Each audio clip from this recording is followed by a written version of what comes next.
The most interesting thing to come out of this, in my mind, was something Kanye said on his tour that he was doing after he said that, and then he got interviewed by five, different people, because the media model is arson and conflict.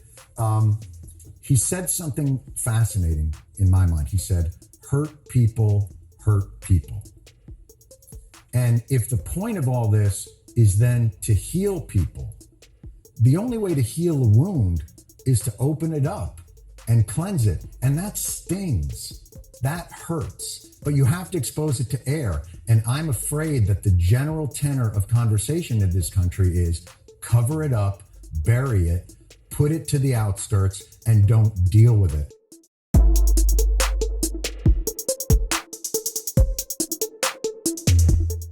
Number 2 issue in 2022, Kanye West. Okay, we're going to put him on number 2 because it kind of falls in the same thing. Love him or hate him, it does not matter. That is not the point here. The point is, I saw the 3-hour interview. I saw the tweet. And we're just going to keep it 100.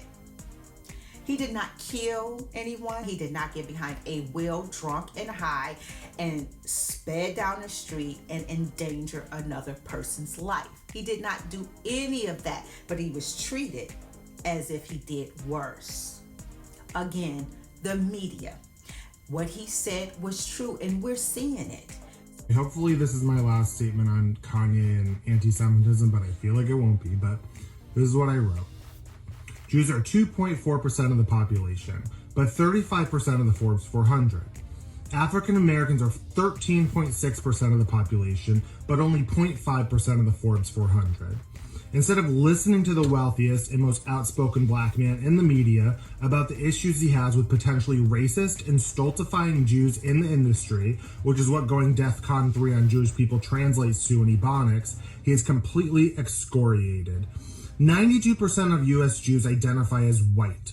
Israel is known to suffer from intense racial discrimination against its Arab, Mizrahi, and Ethiopian communities. To destroy the life of a black man who says he's going to speak up about the oppression African Americans face from white capitalist owners is insanely racist and problematic. I wish Abraham Joshua Heschel was alive today to deal with this.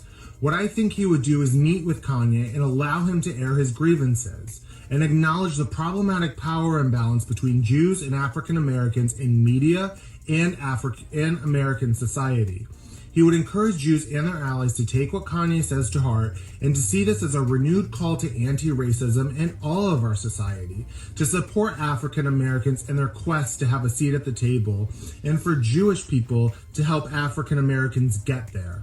Remember, Jewish Americans have an average net worth of $150,890, and African Americans have an average net worth of $24,000.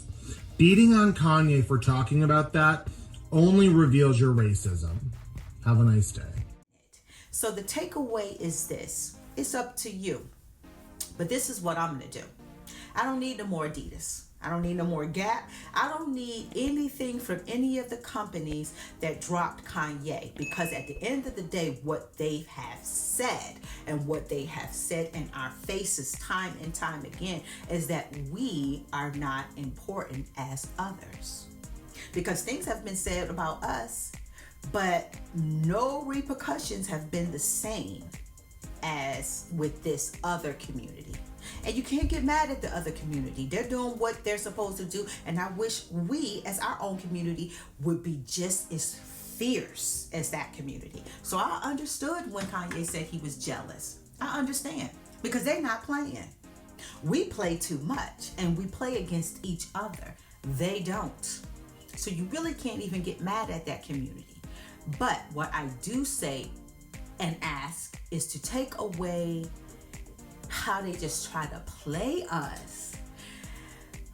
It's one thing to be played, but I'm not going to play myself, okay? And I'm not going to go somewhere where I'm not welcome. So if my money's not good enough for you and it's easy for you to drop Kanye, then what you going to do to me?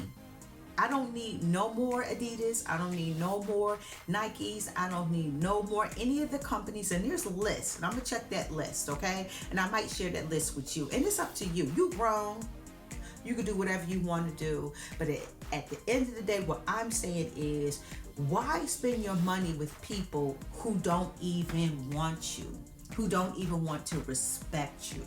Why would you do that? Why would you play yourself when they're blatantly telling you who's important and who's not?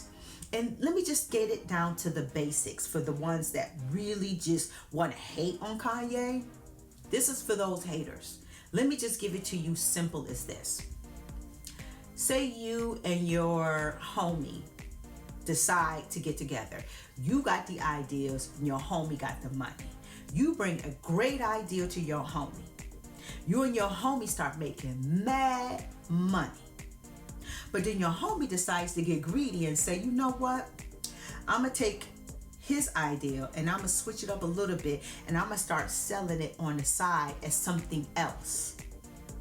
Now that's greed to the ultimate level. Now, let's get down to the hood with that. What would you do if you got with somebody and you gave them an idea and y'all start making money together and then they decide to take your idea and make a cheaper version and try to sell it behind your back while y'all making money?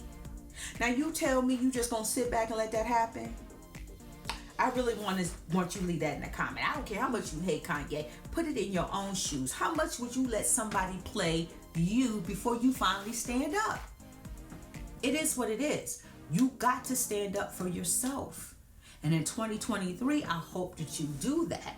And so for me, anybody who dropped Kanye, I'm dropping them. Leave your perspective in the comment because I really want to know what you think about that. Okay, that was number 2. Let me get to number 1.